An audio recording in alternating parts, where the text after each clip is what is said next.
आज की कहानी का उन्वान है युग युग की बात। ये कहानी 1984 के सितंबर इशू में 20वीं सदी में शाये हुई थी। तो आइए कहानी सुनते हैं। युग युग की बात। देर तो हो चुकी थी, फिर भी दिल में ख्याल ये था कि शायद अभी देर न हुई हो।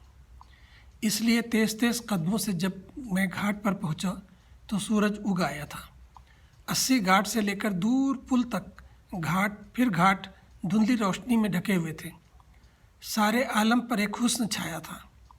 गंगा ने बनारस में एक ऐसी अंगड़ाई ली है कि उसके कमर के खम पर सारा शहर समा गया है। बल खाती गंगा के बदन पर गुदगुदी करते हुए लोगों की भीड़ मधुर लह पर बह जा रही थी। गंगा मस्ती में इतराती हुई मचले जा रही थी। अपनी पवित्रता का गुरूर उसके कदम कहीं टिकने नहीं दे रहा था। धुंधले की चादर से वो पुल भी उभर रहा था जिससे गुजरकर सारनाथ तक पहुंचा जा सकता था, जहां बरसों की रियाजत के बाद महात्मा बुद्ध ने अपने ज्ञान से लोगों को रोशनास कराया था। दूसरी तरफ रामगढ़ के पुरशकोह किले की छवि भी उभरने लगी थी। शायद देर हो गई थी। किले से नज़र फिसल कर जज्बात से मुअज्जन गंगा के सीने पर टिक जाती है। सुबह की नर्म हवा में वो गहरी गहरी सांसें ले रही थी। सूरज से रोशनी की एक लकीर ने निकलकर उसे अपनी बाहों में जकड़ लिया था। रोशनी का हिसार जब धीरे धीरे बढ़ने लगा तो हर चीज़ ने अपनी मौजूदगी का एहसास दिलाना शुरू किया। सूरज से जो रास्ता ज़मीन तक आ रहा था वो इस किनारे पर ख़त्म होता था जहाँ नाव वालों की भीड़ इकट्ठा थी। मैं भी उतरकर किनारे तक पहुँचा। सूरज की किरणों को किसी ने समेटकर एक बिंदु पर एकत्रित कर दिया था और वो बिंदु सुलग रहा था। अरे मल्लिका तुम! मैं अपने जज्बात पर काबू न पा सका। मल्लिका का चेहरा भी खिल उठा। उसके रुखसार का शीशा दमक उठा। बेचैन सी नज़रों से वो मुझे देखे जा रही थी। फिर अपनी सांसों पर काबू पाते हुए बोली, उज्जैनी से भटक कर काशी कैसे आ पहुँचे कालिदास? तुम तो जानती हो कि जो चीज़ अपने महवर से हट जाती है वो ऐसे ही फिज़ा में भटकती रहती है। अच्छा अच्छा, वो मुस्करा कर बोली। फिर पूछने लगी, नाव में बैठोगे? हम लोग जल्दी से एक नाव में सवार हो गए। नाव वाले से मैंने कहा कि बीच गंगा में कश्ती ले जाकर पतवार चलाना छोड़ देना। हम लोग शाम तक बैठे रहेंगे। उसने एक लम्हे को मेरी नज़र तरफ देखा और फिर थोड़ी देर बाद पतवार खींचकर कश्ती को धारे में अपने आप बहने दिया। सुकूत की चादर फैली हुई थी। दूर घाट से हवा की लहर पर भजन की एक आध बोल कानों तक पहुंच जाते थे। मल्लिका मेरे पास बैठी, मुझसे सटी बैठी है, इस बात का मुझे यकीन नहीं आ रहा था।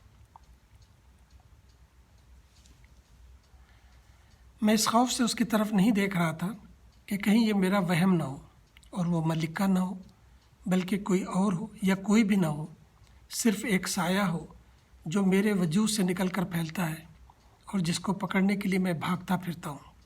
रात आती है तो कहीं नज़रों से छुप जाता है, फिर नए सूरज के साथ मेरे सामने आन खड़ा होता है और मेरी ये दौड़ फिर से शुरू हो जाती है। नहीं, ये मलका नहीं हो सकती। उसने तो 10 बरस पहले ही मुझे फ़िज़ा में उछाल दिया था। मल्लिका धूप में तपती हुई बोली, तो धूप में तपती हुई मेरे साथ चली जा रही थी। उस रोज़ बड़े गज़ब की गर्मी थी। कोट तो दूर की बात है, कपड़े भी बोझ लग रहे थे। मैंने अपना कोट उतारते हुए कहा कि जी चाहता है इस कोट को गंगा में फेंक दूँ। मल्लिका ने जल्दी से कोट मेरे हाथ से छीनते हुए कहा, अरे नहीं, ये तो तुम्हारे अकलौते सूट का कोट है। हाँ, अलबत्ता मैं अपना स्वेटर का बोझ हल्का किए देती हूँ। और उसने अपना स्वेटर गंगा में फेंक दिया। अरे, मैं उस दिन की तरह चौंक पड़ा। क्या हुआ? मल्लिका ने खामोशी को तोड़ते हुए पूछा। मैंने उससे कहा कि मुझे तुम्हारा स्वेटर तैरता हुआ दिखाई दिया। अच्छा, तुमको याद है? एक दिन रामगढ़ के किले में म्यूज़ियम से गुजरकर जब हम लोग मंदिर तक पहुँचे तो पुजारी ने जैसे दर्शन के लिए मल्लिका को घसीट लिया था। वो मुड़कर मुझसे बोली, अच्छा तुम यहीं ठहरो, मैं तुम्हारे लिए भी भगवान से कुछ मांग लूँगी। पुजारी अक्लमंद था, उसने फ़ौरन बाहर आकर मेरे माथे पर टीका लगा दिया। गालिबन उसे ये उम्मीद हो कि मैं अभी एकदम नहीं भटका हूँ और एक दिन ज़रूर श्रद्धा से खुद ही मंदिर जाऊँगा।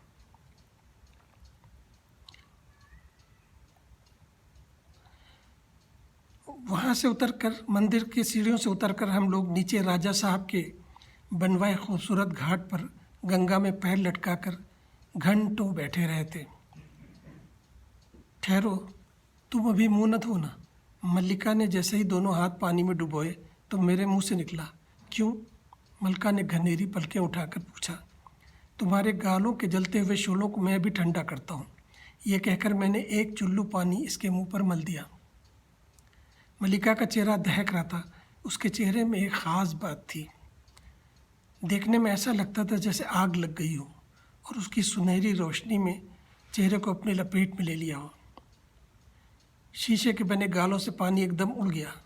बड़ी ज़ोर से वो हंसी। मेरी उंगलियां उसके सियाह बालों में उलझ के रह गईं। अरे, तुम्हारे बाल तो एकदम गीले हैं। वो खिलखिला पड़ी। हाँ, मैंने अभी स्नान किया है। घाट के करीब रहने का यही तो एक फ़ायदा है। मुझे एकदम याद आ गया कि उसकी इसी आदत का तो मुझे इल्म था और इसी उम्मीद पर तो मैं आज भागता हुआ इस घाट तक आया था। मेरा ख्याल था कि इसकी श्रद्धा में कोई कमी नहीं आई होगी। मैंने उससे पूछा था कि तुम आखिर इतनी इबादत क्यों करती हो? लोग गंगा में अपने पाप ही तो धोने आते हैं। फिर तुमने ऐसे कौन से पाप किए हैं जो रोज़ डुबकी लगाने चली आती हो? उसने के पास भी एक ही जवाब था जो दिया कि हर रोज़ मुझे ये एहसास होता है कि मेरी आत्मा पहले से कुछ ज़्यादा उज्ज्वल हो गई। पवित्रता का अजब एहसास मन में जाग उठता है। आओ, मैं तुम्हारे बाल गूंद दूँ।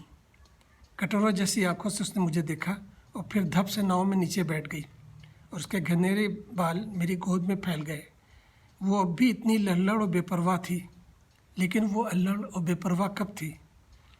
तुम एक महान नाटककार बनोगे। कालिदास की तरह सारे मुल्क में तुम्हारा नाम होगा।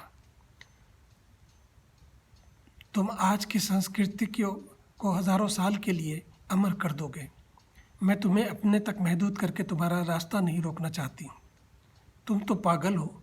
अगर तुम्हारा ख्याल सही भी है, तब भी क्या मैं तुम्हारे साथ रह कर ये सब कुछ नहीं कर सकता हूँ? हाँ, फिर तुम्हारी तड़प ख़त्म हो जाएगी। मेरी बात ज़रूर सच होगी। तुम खुद देखो कि तुमको नौकरी भी उज्जैन यूनिवर्सिटी में मिली है। तुम खुशकिस्मत हो कि कालिदास के उज्जैन ही जा रहे हो। मुझे यकीन है तारीख़ खुद को ज़रूर दोहराएगी और साहित्य को एक नया नाटककार ज़रूर मिलेगा। फिर मैं चिढ़कर उज्जैन चला गया था और गुम हो गया। न जाने मैंने क्या कुछ लिखा था। सारे मुल्क में मेरा नाम था। जहाँ जाता मुझसे पहले मेरी खबर पहुँच जाती। मल्लिका ने जो सपना देखा था वो सच निकला, मगर मेरे तमाम ख्वाब अधूरे रह गए। एक बेचैनी थी जो रूह को तड़पाती रहती थी। मैंने उसका चेहरा अपनी हथेलियों के सहारे ऊपर उठाया और उसकी आंखों में झांक कर उससे पूछा कि उसने कोई मेरा नाटक इस बीच पढ़ा भी है।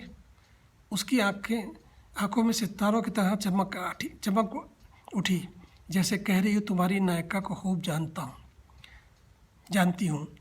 तुम मालती, मंजूश्री, मधुमती या माला, कुछ भी नाम दो। उसका रंग सुनहरा हो, बाल घटाओ जैसे हो या पैर मोर के से हो। छी, तुम्हारे पैर कितने गंदे हैं, एकदम मोर के पैर। अभी देखो, रेत पर चलने से एकदम साफ हो जाएंगे। ये कहकर वो रेत पर दूर तक दौड़ती चली गई थी। नरम रेत ने ज़रा सी देर में गंदगी निकाल दी। गुदास पैरों में अंगूठे के पास वाली उंगली मुखी कबूतर की तरह गुरूर से सर उठाए खड़ी थी। और तुम अपने पति को मुट्ठी में दबा कर रखोगी। उसने झुककर अंगूठे से बड़ी उंगली को देखा और अपनी मुट्ठी खोल कर हथेली पर एक फूंक मार कर कहा, लो, मैंने उसे आज़ाद कर दिया फिज़ाओं में परवास करने के लिए। क्या मैं वाकई चला जाऊं? मैंने उससे पूछा। हाँ, ज़रूर, तुमको जाना ही है, उसने हिम्मत के साथ कहा था। ये तुम्हारे घटाओं से घनेरे बाल मुझसे बचकर क्यों बरसना चाहते हैं? इसलिए कि हम तुमको भिगोना नहीं चाहते हैं, उसने जवाब दिया। देखो, तुम एकदम उल्लू हो। अपने लिए एक ऐसा फ़ैसला कर रही हो जिस पर अमल मुमकिन नहीं। ये फ़ैसला मैं तुम्हारे बारे में कर रही हूँ, इसलिए इस पर अमल करना मेरी इबादत है। वो जवाब दे रही थी, मैंने तुम्हारे सारे नाटक पढ़े हैं। अब ये तो है नहीं कि मुझे आने जाने वालों पर मुनहसर रहना पड़ता है। हर माह मैं तमाम मैगज़ीन ख़रीद लेती हूँ और तुम्हारी रचनाएं पढ़ने को मिल जाती, लेकिन हर पर्चे में तो मैं छपता भी नहीं, फिर तुम सब क्यों ख़रीदती हो? दरअसल मैं बुक स्टॉल पर किसी मैगज़ीन को खोल कर नहीं देखती, तमाम मैगज़ीन्स घर लाकर एक एक सफ़े को उलट कर तुम्हें तलाश करती हूँ। कितनी पागल है तू, मुझे किताबों में तलाश करती है, मगर जब सामने होता हूँ तो खो देती है। खो कहाँ देती हूँ, तुम खुद ही तो अपनी प्रतिभा में गुम हो गए। मलिका, मैं बहुत थक गया हूँ। इस सूरज की तरह जो रोज़ सुबह किसी तलाश में निकल पड़ता है, फिर दिन भर जगमग करता रहता है और देखने वालों की आंखें चकाचौंध हो जाती हैं, मगर बेचारा अपने सफ़र से थक कर अंधेरे में मुँह छिपा लेता है। मैं बहुत अकेला हूँ, लोगों की एक भीड़ मुझे घेरे रहती है, फिर भी मैं बहुत अकेला हूँ। इतने दिनों का मुझे कुछ हाल मालूम नहीं, शायद अभी बहुत देर न हुई है। मलिका, तुम्हारा कोई और वर्तमान है? तुम मलिका को इतना ही समझ सके। शायद हर युग में कालिदास एक बार मलिका से यही सवाल करने लौटेगा।